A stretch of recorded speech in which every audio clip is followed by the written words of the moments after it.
Hello, welcome to Shaman Sister Sessions. This is Catherine Bird. I'm here with Michelle Hawk, my dear shaman sister.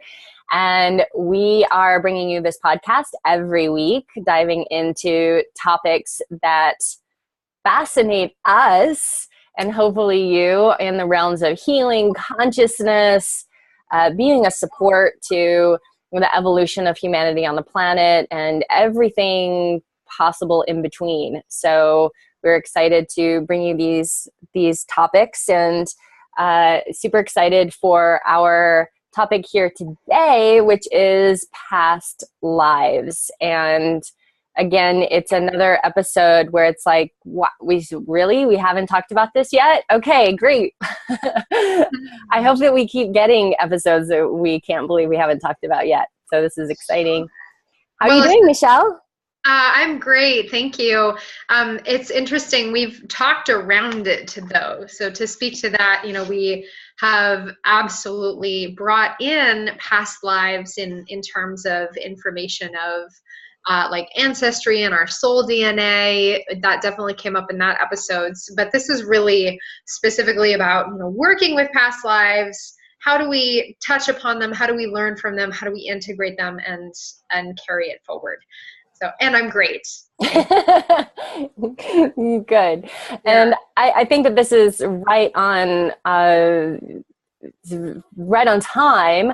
I know that in my Healers Process program, this last week so many people have been having massive past life remembrances and things that are just coming through in huge waves, bookloads of information that is happening. And I know that this is an important part of the process as we awaken, and that we have more of an ability to tune into these remembrances at this time. So this is something that a lot of people are experiencing, and there's always a lot of question and mystery around it because there's like, let's dive into what the heck are we talking about here? Sure. And I think that the fascination and the mystery that you're referring to is we all want to know where we come from or who are we, right? And so this is a lens of looking at information that we can have about past experiences beyond the container of this embodiment, this lifetime, that is still really very relevant and real and informs the current experience. And we can't prove any of it at all. It's fascinating. And yet there are, I've had experiences that are inexplicable other than a past life remembrance. And I know other people for whom that is the case as well, where it's like, well, I remember that thing and there's no good reason why I should remember that except for having been there, or tuning into the collective consciousness around it too. So it's interesting, as we're delving into this today, I invite all of you to just sit with seeing is not believing, but just letting yourself believe your own experiences and taking that as your own best word.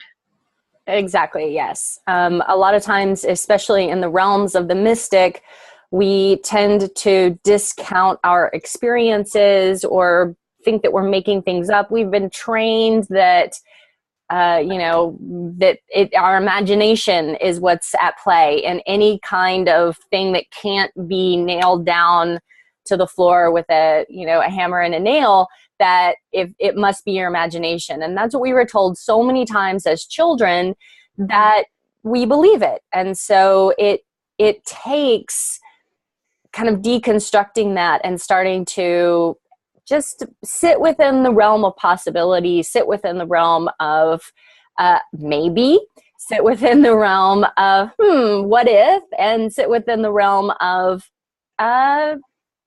what if things were bigger than what we see now? What if there was more? And what am I being informed about that I'm not aware of? I also like to say your imagination is your intuition in disguise. So if you're ever worried about, oh, am I imagining this? Am I making this up? Like, yeah, you're imagining it. And that doesn't mean that anything's wrong. It doesn't make it any less real. So roll Yeah. with your imagination.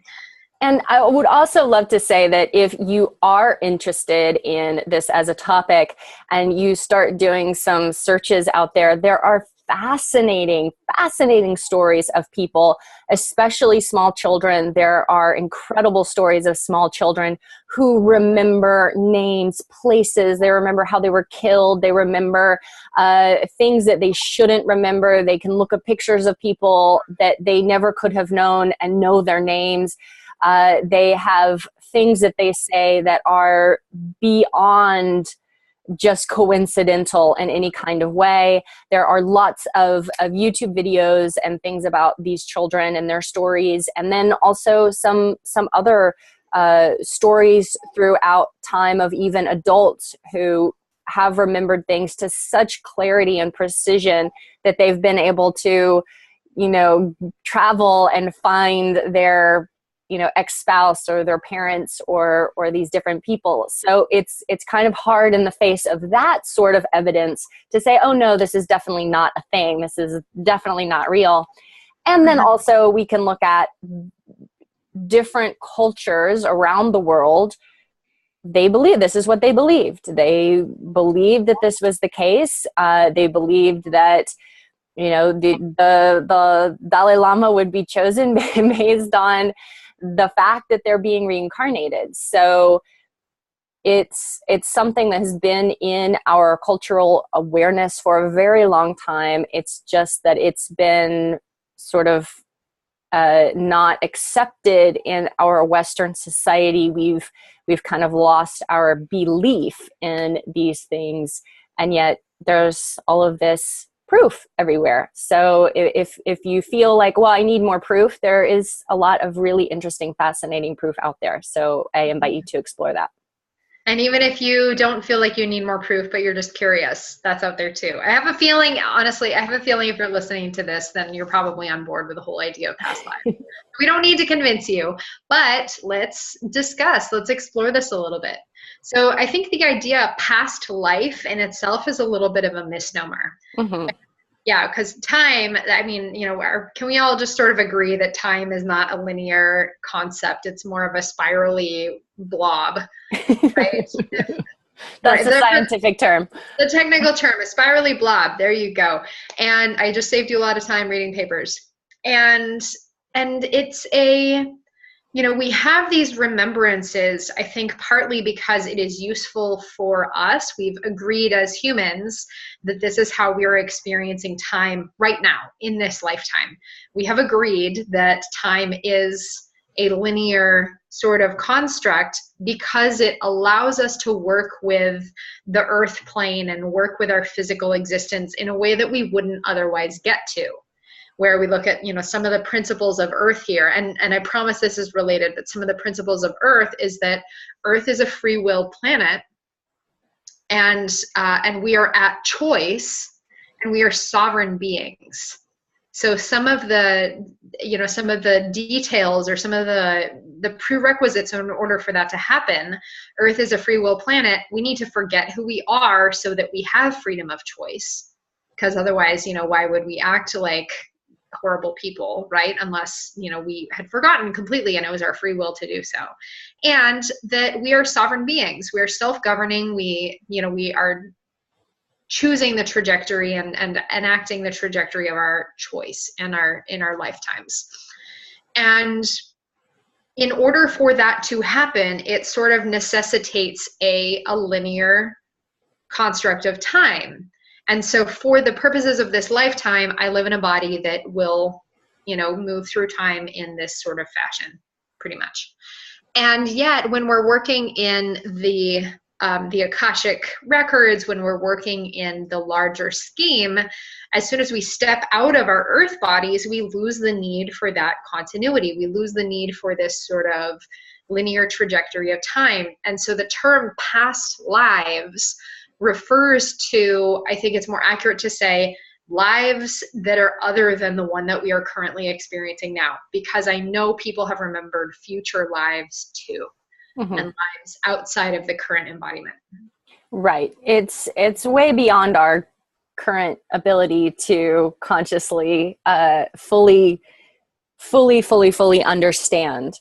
And within that, if we see Earth as a place where we get to evolve and grow and learn, then we would want to forget, so that we could have lessons without a heightened awareness of the grand scheme of everything. If we knew everything, if we had all of the answers as to what happens beyond this plane, then we would miss out on some of the evolutionary process that we're here to go through and learn and grow through all of this earth stuff, pain and discomfort and fear and shame and these interesting things that if we knew the truth, we would be like, no big deal. I'm all good here,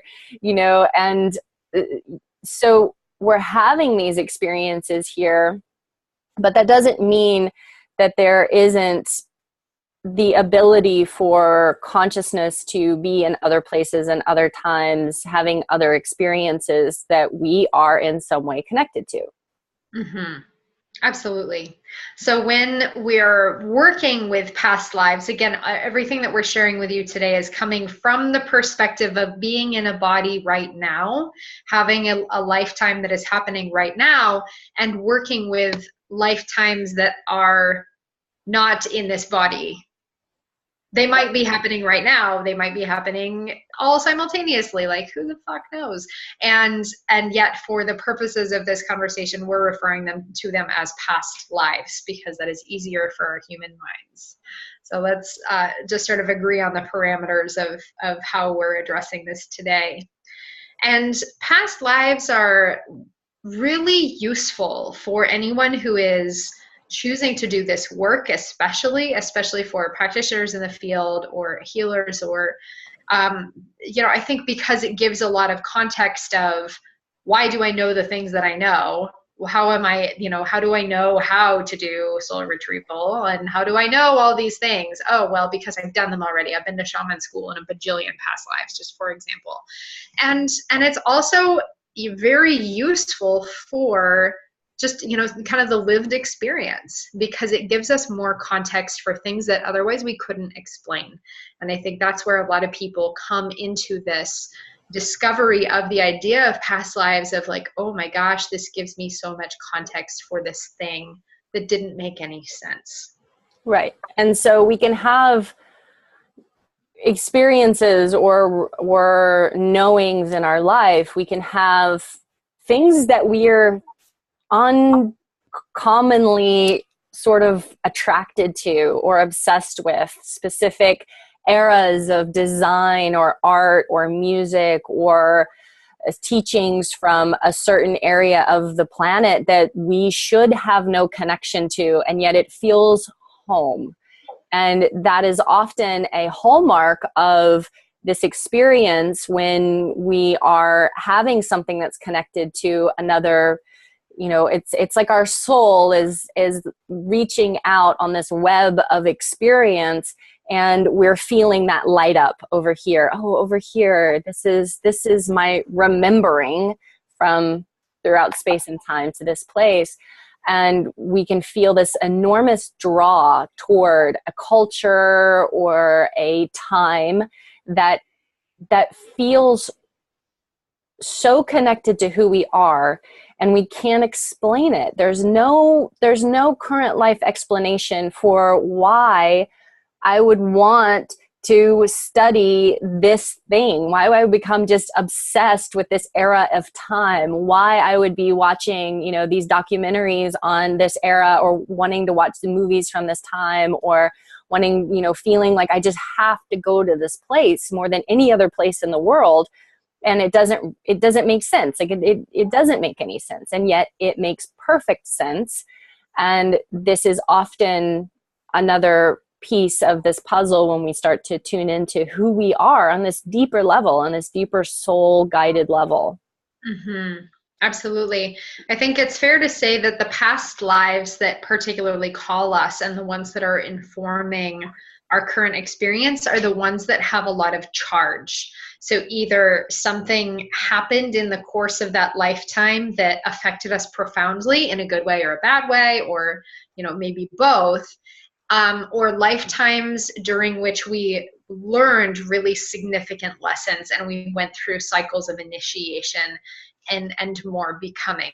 So those lifetimes that show up, or those places that call us and that feel like home, usually there is some connection to even, not necessarily, I will say, not necessarily like a big historical event, because sometimes, you know, people will say, oh, I was, you know, I feel really connected to this place and this time, and yet there's no historical thing necessarily. It's not like there was ever a big thing that we currently prioritize in our society, and yet there could have been significant life moments there, significant fully charged energetic signatures that remain with us still. So whenever we're feeling that that resonance, usually it's look to, well, what is the signature of that resonance? Exactly. And oftentimes it's not a huge event. It's not something that would even be a blip on the history books in a lot of ways, but it's significant for your soul and in learning something, in making a decision about how you're going to move forward the next time. Okay, next time I come to this place, I am not doing that because that did not turn out good. Or next time I come to this place, I am going to do the best I can to do this thing over everything else so that I can, whatever, I've made this decision. And when we're saying that this is very present for people who are on this path of being healers, supports, working in shamanic works, that this is often, I dare to say that I'm not sure that I've met many healers, shamans, these types of people who haven't had to go through some sort of past life work in healing wounds associated with their work and their gifts and what it is that they're here to do in this life. Would you say that, Michelle? Have you met anybody who's like not had to dip their toe in that stream? Not to my knowledge. I think, well, or if you have, it's coming. Or if you're that person, you're the healer who hasn't had to do that, it's coming. So and it's not a bad thing, right? It's, you know, again, I think, Kat, that's one of the really important pieces that you spoke to about doing this work, being a seeker on the path in many areas of the globe throughout history. It has been persecuted, you know, in indigenous communities, in, you know, sort of alternative cultures, in anything that maybe seemed a little bit like it was opposed to the Catholic Church, like all throughout the world. Everywhere.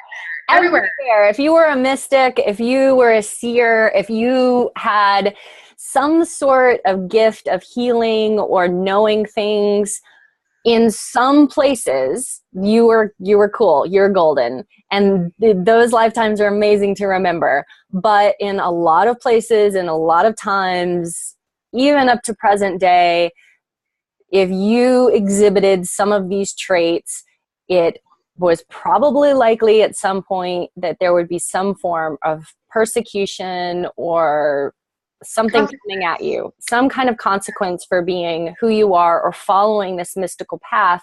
And even as, you know, mystical Christians were persecuted, mystical, like any mystical tradition has had its downfall for the individuals in some kind of way at different points in time. Mm-hmm. And so the energy, the signature behind that, even if we're looking at lifetimes where as a mystic or as a seer or a seeker or practitioner of some way, and yet keeping it hidden, keeping it under wraps, there is that signature. And so then looking at if this is you in your current lifetime, it's like, oh, it's not safe for me to share my gifts because I don't know what's going to happen. And like, I have this weird feeling that my life is in danger, but I'm not sure why. That makes no sense. It's probably because at some point your life was in danger or taken because of the fact that you were a seeker, or you were a healer, or that you worked in some form of mysticism or the metaphysical. And so, yeah, take that into account. You know, we'll be talking about integrating past lives in general and how to work with them a little bit more to the end of the episode, but know that everything that you're feeling around this, give yourself some credit and give yourself a, you know, kind of a nod and say, all right, there's probably some good reason for that. And knowing past life experiences can be helpful when working with current embodiment situations. And this is something I really want to emphasize this. Where it's like highlight, underline, this is so important. Yeah, this is really, really important for a couple of reasons. I will say it can be really easy and tempting to get lost in the investigation of the past life experience and let that be a fascination focus to the extent that you lose the sight of why are you looking at this in the first place. Yeah, absolutely. Like how are you integrating this so that you become a more whole human being and you're actually moving past these points of having fear, terror, dread, shame, worry, these pieces. Because sometimes people can, it's the same as oftentimes we will overly identify with some aspect of something that a psychic or a seer or an astrologer or whoever has told us about ourselves.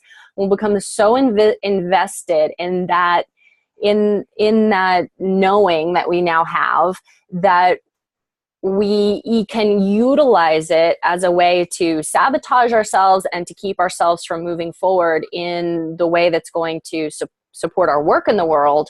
Or, you know, we can use it in a way to lift us up and allow us to heal parts of ourselves so that we start to be seen, we start to share what we're here to do, we start to bring gifts to the surface and allow ourselves to walk as we are.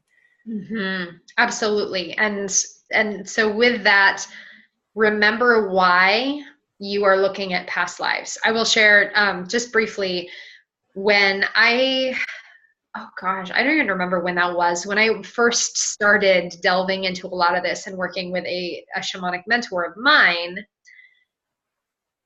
I thought I had to sneeze. Excuse me. Sorry.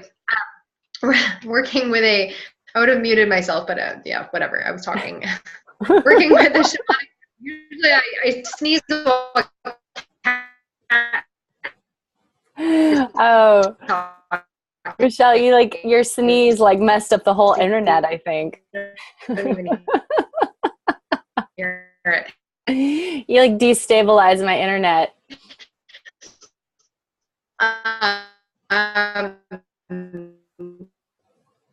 Oh my gosh, it'll come right back. It'll come right back.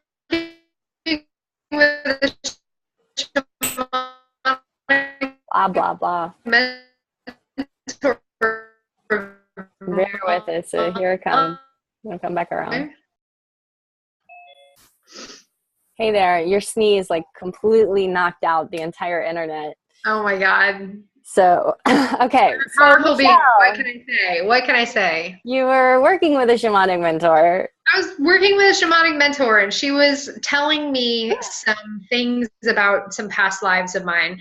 And I remember just taking pages and pages of notes about these lifetimes that now, I'm pretty sure one of the first ones I ever learned about was being a child who was sacrificed on a Mayan altar pyramid or something like that. And I remember oh my God, what does that mean? And what does that mean moving forward? And how can I learn about this? Do I need to study this? And just a little bit of obsession that came up from this. Right. And you don't need to do that. that's what I want to say is like, let it move through you. You know, Right. again, the reason that the past life experiences are coming up is in order for them to be integrated into the current experience. Exactly. And yeah, and so just let that kind of wash through you and let yourself learn and identify, but don't overly romanticize and overly identify and assign like, you know, oh my gosh, I guess this, you know, the fact that I was sacrificed as a child, like this is indicating the entire future of my current life. And like, and the Mayan mysticism, like, no, just let that be a piece of the puzzle. Right. And you know, it is about integrating and it is about healing. So we're going to definitely dive into what that means. But sometimes they can be it's like such a small little thing, and there's so many that it's just one aspect. It's like one day in the life, this is what happened to me, and we can become totally obsessed with that one day that one thing happened to me. Or we can look at our life as a whole of, oh, I don't have to make all my decisions based on this one day that this one thing happened to me, you know. And sometimes we will these things kind of hang in there. You know, the first past life.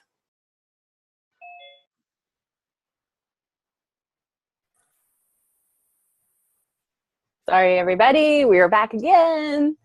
Sometimes when we talk about certain things, it gets a little funky with the internet. And also sometimes with the different retrogrades and stuff, it does seem to affect the internet quality for sure. So we're doing the best we can here. But I'm not sure if you're with me, Michelle. But we are. Yep. You know, one of the first past lives I ever remember was drowning, and being at the beach and drowning, and you know, seeing myself and having this experience, and just this knowing this was before I had ever become mystical, really. Like, honestly. So, and just having this very deep knowing about that reality and acknowledging that it was true. To this day, I still feel like the ocean wants to kick my ass every time I go in there. And, you know, I still have that as an experience of, okay, I still have a little flavor of this within me that still exists, and it's okay. It doesn't have to, and I'm never going to go in the ocean again, but it definitely is there underneath the surface of some of my experience in that realm. And so it's okay to still have, you know, oh, okay, that's why I feel that way, but I don't have to live as if that's true right now. And that's a piece that we get to be with. Absolutely. I think this is a really good time to talk about the ways that our past lives show up. If we're looking at the past lives that show up as ones that have a strong charge, so either a strong trauma, I would say also strong interpersonal connections. This is something that shows up too. People that we have soul contracts with, who we've had past lives with, when you meet or connect, there's this like soul recognition. Kat, I think it's safe to say that we've had many lives together and sort of had that like, oh, I know you, like, great. And we've all had people in our lives where it's like this, oh, I can't explain why I know you, but I do.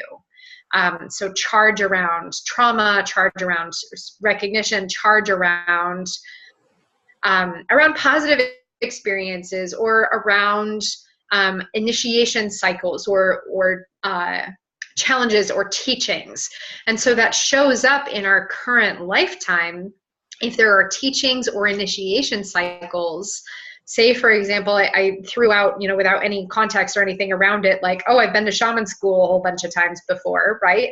But I think that's actually very real. In my current experience, I know things and I remember things that I don't have any reason to know or remember other than the fact that I already knew them and they have come through me. And that has been a very real part of my work and my practice, is tuning into and allowing myself to receive these waves of information that it feels more like remembering than anything else. And it can be prompted by like a nudge this big from somebody sends me into like, oh, I'm channeling dragons now. That was an example of something that happened last fall, of like nudge this big, whole new skill set unfolding, a new practice, and yet it's really not new. Mm-hmm. So for those on the path, this is cycles of initiation and teachings might be something that is very strongly showing up for you because there's a lot of charge there. Right. Which can explain why it's like all of a sudden something is completely different and new about you, and you suddenly have some sort of skill, ability, knowledge, or awareness that you did not have before. Mm-hmm. Great.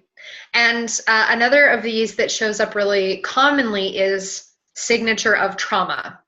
And this can take the form of death or other trauma. I think it's actually really common for people to have at least one or a few past life experiences where we remember our deaths. Mm-hmm. I know that, that's the case for you with the drowning. That's the case for me. I know for sure I've been hung at least a couple of times. I was 20 until I could wear a scarf.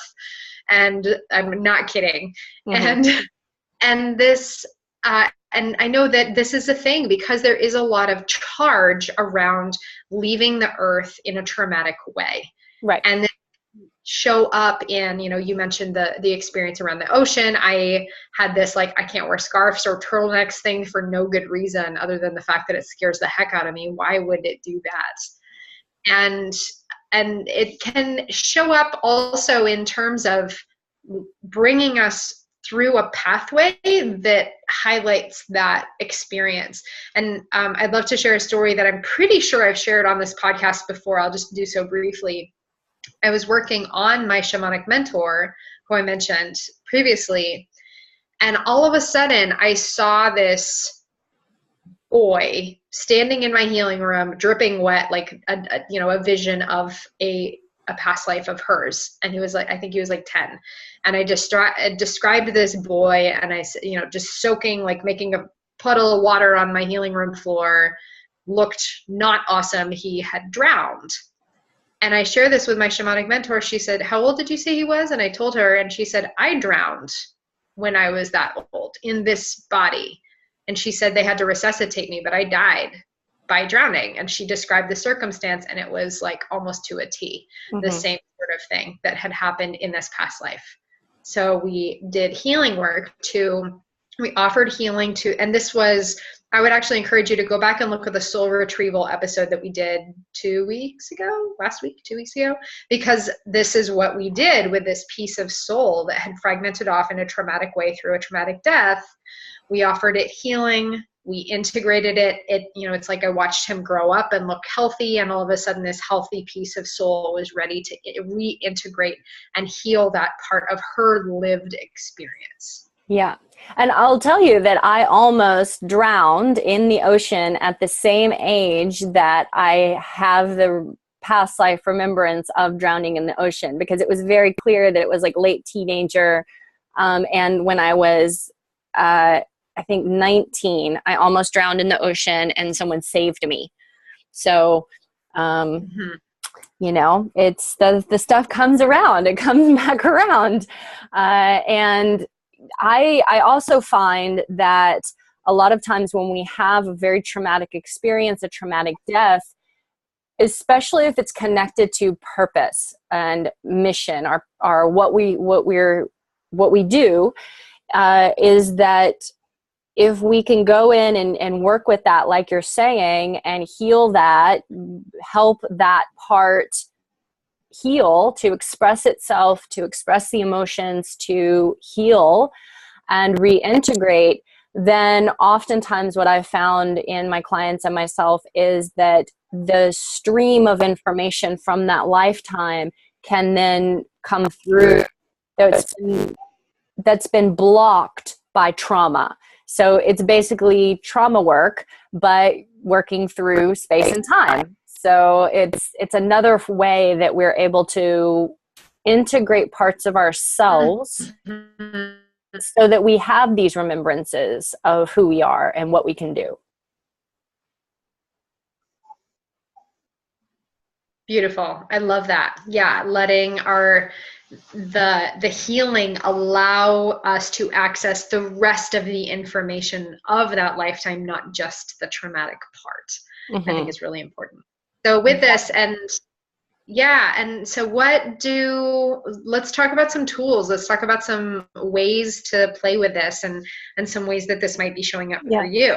Well, one more thing is one thing I want to mention is to have the awareness as well that in esoteric traditions, in esoteric studies, in Taoist tradition and Western traditions, there was a huge focus on doing practices to allow the person the ability to remember their training and their teachings over to next lifetimes. So it's no mistake that you can remember how to do a ceremony or put together an altar or, you know, these different things, these different magical incantations and abilities and working with plants or animals or whatever it is that you have. It's no mistake. People spent their whole life working on practices to be able to remember.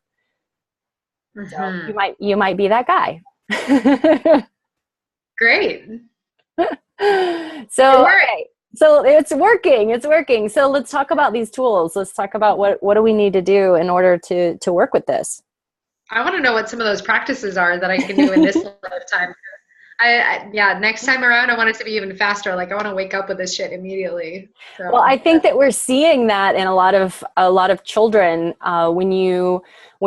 It's fascinating to watch some of these very tiny children that they have on TV who know everything about something, or they're singing the blues like they are they're in a completely other space and time, and they're like 4 years old, and they have these abilities that they really shouldn't have, based on how old they are and how long they've been doing something.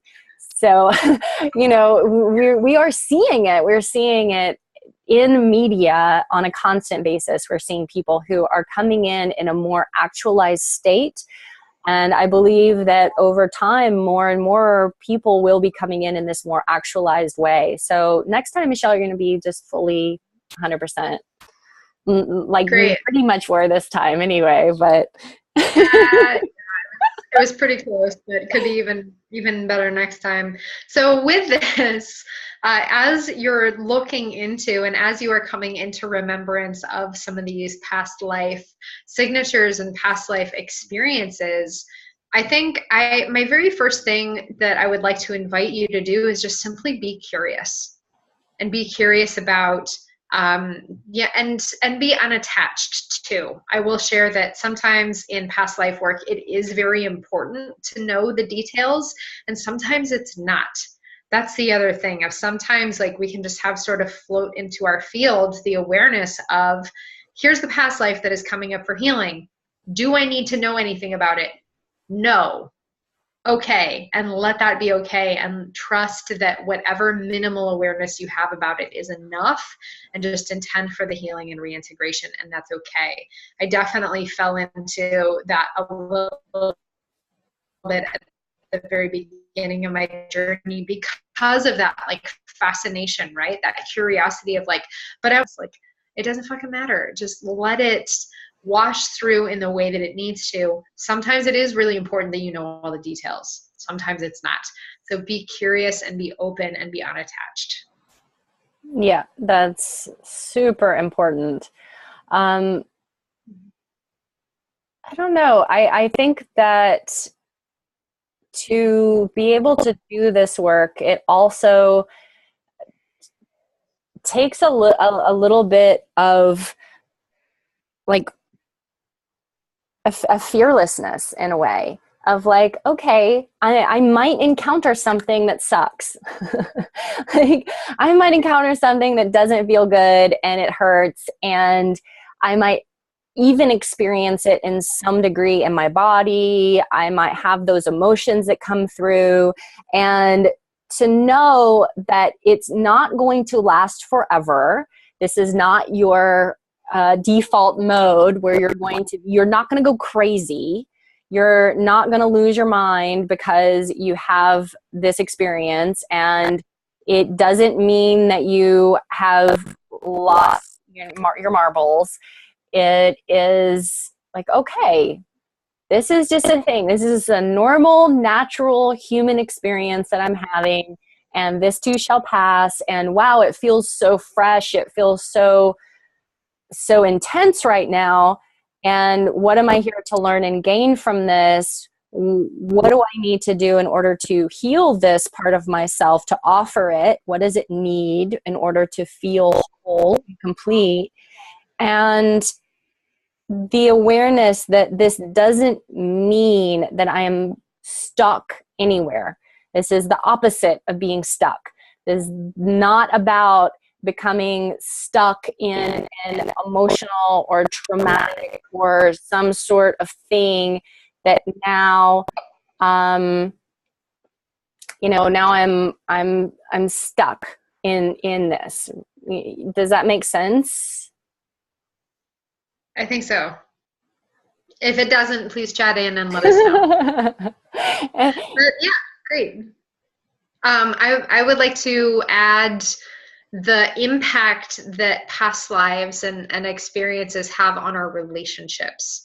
I think this is another one to take into account where, when you have a dream and like someone that is in your dream and they do something bad to you, and then you wake up and you're mad at them. It's like that kind of feeling like you don't really have a good reason for being mad at them, but in the dream something happened. And in our lived come up where, my partner in this lifetime was my abusive uncle in a former lifetime who killed me and blah blah blah, and it's like, oh, and then all of a sudden like you're mad at your partner. Mm-hmm. But it's letting it have a great degree of compassion and curiosity. And if it's coming up in order to be healed or processed or integrated. So know that it's coming up for a good reason.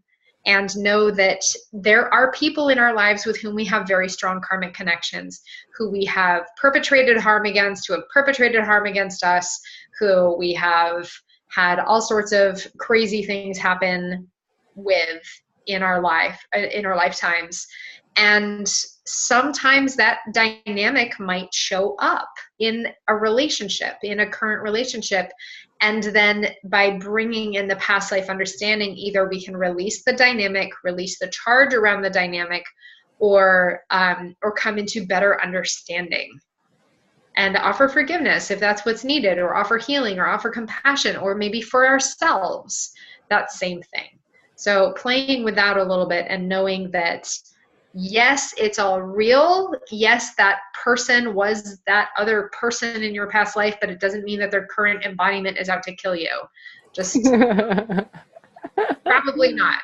And we can still offer that love and forgiveness and ask, like, be in genuine asking, like you were saying, Kat, something unpleasant is probably going to come up. People we love in our lifetimes, we've probably had unpleasant interactions with, and just ask, what do I need to do in order to heal this? Or what do I need to know from this? That would be the other piece in general in past life work, really asking why is this coming up? Yeah. How is this looking to be supported? Yeah, and I will say that it is helpful to get support around these things from people who can understand this. It's probably not the, going to your Western medical doctor and telling them you have a past life issue in your ankle. It's probably not going to really be smiled upon. But if you intuit that there is something that has to do with another lifetime that's having a hold on this moment, then seeking help and support from someone who can really understand and guide you through those processes is very helpful. And I know that I've done sessions that were, you know, where it's like surgeries going in and removing these tools of these implements of destruction from people's systems, and you know, taking out things that have been stuck in the energy field and that are keeping someone from being able to be fully present with who they are. And in that, there is an ability to free up so much energy. It's like we don't even know how much of our energy is being consumed by trying to hide who we are, or trying to keep ourselves from doing the thing that is the most authentic thing for us to do. There's so much energy wrapped up in that if we can move through that and then be like, yeah, I'm a super weirdo, I talk to aliens, or yeah, I'm a super weirdo, I see dead people, or yeah, I'm a super weirdo, I have these relationships with plants and they tell me what they want, how they want to be used. Like, and we can just mean totally nonchalant. Nobody's going to kill me. Nobody's going to throw me in a dungeon. I'm not going to get hung. I can wear a scarf all day long. No big deal. Like, I can go in the ocean and tell myself, you're not going to get killed. I still have to go. You're not going to get killed. You're not going to get killed. But you know, we free up all of that stuck energy, and in that, you know, we have more energy for our life, for our work, what we're here to do, and more calmness and peace within our system. Mm-hmm. Beautiful. Yeah. So with this, as we're integrating past lives, I do want to give a couple of guide points specifically. If a past life memory comes up, or if a past life awareness comes up, again, treat it with compassion and curiosity, be unattached, be open to why it is coming up, and asking for support is super, super helpful. For example, Catherine and myself we've done a whole bunch of work in this, and so we're happy to support you. If that either isn't an option, or you want to have a go at it yourself, or it's a time sensitive sort of thing, or for whatever reason, some really strong recommendation and just good basic advice is to ask your guides for help. Mm-hmm. And, you know, because sometimes there is sort of a surgical element, or there is something for which you might not have the skill set, but knowing that you are supported, asking your guides for help. And in general, really basic energetic safety, ask for clearing. So knowing that whatever needs to be cleared from that past lifetime, let it be cleared and let it be easy. Let it be grounded so that it can kind of, because ideally you're integrating this into your physical body, into your current lived experience, but you want it to be grounded first. So offering it grounding, offering it healing, letting it come to a place where it's kind of caught up and evolved and ready to reintegrate with your field. Coming into that place of centered, like you're inviting it back in with a purpose of, okay, I am taking this tool, I'm taking this information, and I'm reclaiming it, and I'm adding it to my skill set, adding it to my energy body in a really healthy way. And protect it, you know, make sure that you're really protected throughout all of this. Your energy is protected, the energy of the past life is protected, and know that as you are reintegrating it, this is a piece of yourself that you are calling back to you, that you are reclaiming and giving a new life to, giving a new purpose to. And so it is totally doable. Have some fun with it. Get willing to be uncomfortable, and know that we're always here to support you if that's something you want support with. Absolutely. Those are such great, like, just this simple tool set around this. But I'll also say to give yourself a lot of space, compassion through the integration process, especially like Michelle said, oh my gosh, I just discovered that my husband is this person who did this thing to me. Like, maybe go, hey, honey, I am having some stuff come up for me, has nothing to do with you. And in this moment, what's going on? but I need a little extra space. Can you take the kids away so that I can be alone and take a bath and nurture myself? A lot of rest, a lot of baths, and taking care, nurturing yourself, nurturing your physical body. It can be an exhausting experience. Mm-hmm. And to journal is very helpful, to be able to get some of this out onto a page so that it's not just sort of stuck in the field and stuck within you, but letting it just move through. Like Michelle's saying, the more that you can find ways to help that move and integrate through. And you might find, oh, what's really helpful right now is for me to go and do a physical activity. It's really helpful for me to go for a walk in nature, or go swimming or dancing or moving my body in some kind of way to help to reintegrate this energy as it's moving back in. And again, go back and listen to the soul retrieval episode, because this is all extremely connected, and these are going hand in hand in these processes. Mm-hmm. I would also refer you back to the inner child episode as well. So again, this whole month of July is very related. I think, inner child was the last episode of June. Anyway, doesn't matter. Very recent. Very recent. Inner child, the soul retrieval episode, and then next week as well. All of this is sort of around this theme of inviting in our special guest for next week, Andrea Lita, and we'll be speaking with her about the lunar consciousness of grief. So knowing that grief work and working with trauma and working with the lunar consciousness, that's why we selected these episodes to go together, because they do all inform each other. So knowing that a huge part of past life work is trauma work. Mm-hmm. There are fun things to integrate too, and fun remembrances and bringing in skill set. But honestly, for the most part, if a past life is showing up, it's because something horrible happened and you need to. I love that, Michelle. Something horrible happened and you need to cry about it. Probably, because then, like Kat, like you were saying, all the energy that gets to be freed up from that. So, and it's fun. We can laugh about it. Like, oh my gosh, something horrible happened in a past life. Well, horrible things are happening everywhere. Haha. And not in I'm not in a horrible way, but in if we can't laugh about it, then, we're not doing it right. So letting ourselves have that compassion and have that degree of, yes, we're taking this seriously, but not so seriously that it creates more burden for us. Let this be a thing that is freeing for you. Let this be a thing that is inspiring and uplifting and brings you more joy and brings you more energy, more life force. Yes, at least all of that times 100. These are pathways to freedom. And that's what this is about. This is not about creating more restrictions or dogma or limitations on your life in any kind of way. It's not about creating a structure that leaves you in suffering. It's about working through something that offers freedom in the end. Mm-hmm. Absolutely. Because if we're not doing this for our own benefit and for the benefit of all beings, then why are we doing it? We're not punishing ourselves. We're not out, we're not looking for more suffering. We're looking to release the charge of suffering, release the charge of all these experiences, and offer healing to ourselves and everybody that we've ever interacted with in any lifetime.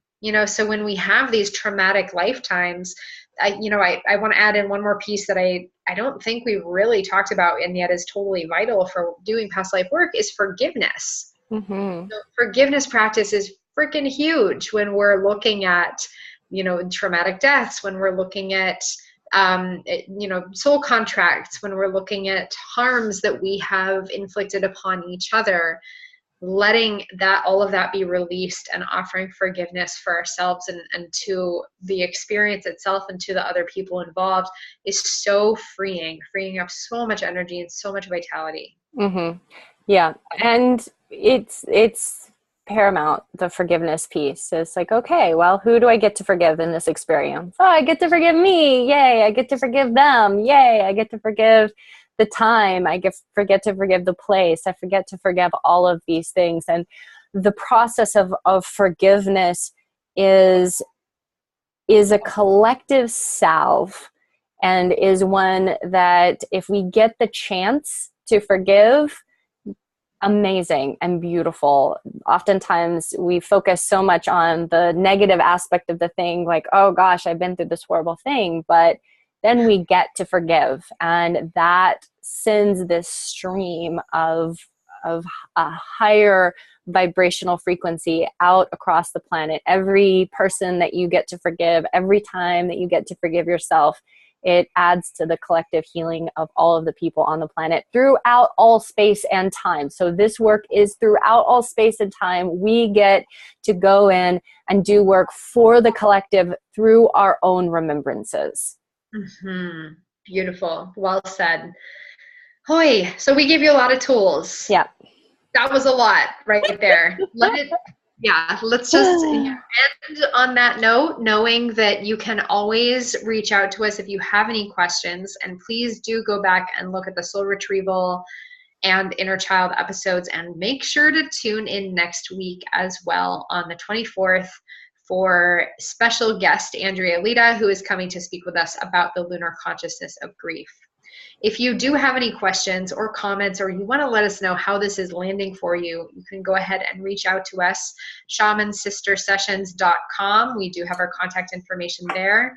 Please also, you can find us on Facebook, same page name, Shaman Sister Sessions.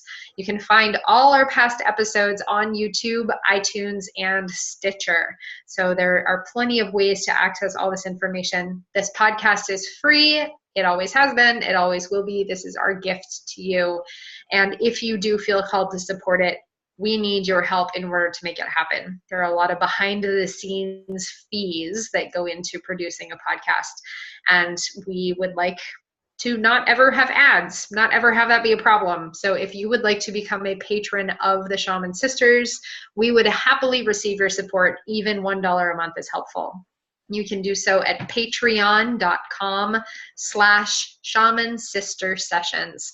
That's patreon.com/Shaman Sister Sessions. And I will go ahead and type that in the chat box right now if you'd like to join us.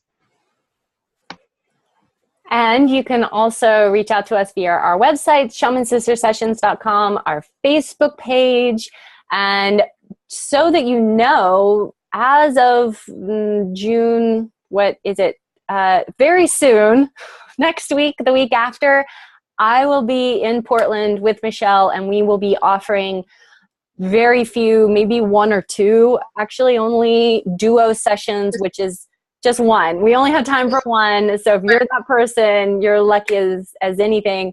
Where we have one on the calendar. We have room for one more. Okay, we have one session. So you get to work with both of us at the same time. So especially if this is something you want to work on, past life stuff, or anything that's coming up around your purpose, around energetics, we love working together because we get to do amazing, incredible, super deep work, and it is so much fun and truly transformational. So come to Portland and work with us, and come and get a real life in-person session with the Shaman Sisters. If you are interested, reach out to us right away via Facebook or through our email, shamansistersessions@gmail.com. What else do you have coming up, Michelle? I am beginning the I Am project tomorrow. Yay. Yay. I Am project. It is a gift that I am offering to my fellow seekers on the path, fellow change makers, visionary healers, leaders who wear their hearts on their sleeves. So, people who are watching this podcast and tuning in, if you are interested, this is, again, starting tomorrow, 30 free sessions, my gift to you in the period of 35 days. They're going fast. I issued a bunch of personal invitations last week. People are signing up, and I will be sending this out to my list tomorrow. So if you would like to speak with me and come into that soul remembering, that remembering of who you are and why you are here and how you are here to serve, let's talk. You can go ahead and send me an email directly, michelle@joyofenergy.com, and let me know that you would like to be a part of the I Am project. I will send you a link, and let's do it. Amazing. That's incredible, Michelle. I have the Healers Process Retreat coming up August 11th and 12th in San Diego area. So if you are someone who is interested in joining a group of activated healers who are working on energetic mastery, spiritual mastery, and their tools and techniques out there in the world, building businesses, supporting people, and going through these processes themselves and supporting people going through their own processes, please come and join us. We're going to have an amazing time on beautiful sacred land, and it's going to be so much fun. So that's coming up. If you're interested, I have a couple of spots open, so reach out right away. Beautiful. Thank you so much for joining us, and we will see you next week on July 24th at 1 o'clock Pacific time for the Lunar Consciousness of Grief with Andrea Lita. See you then. Bye. Bye.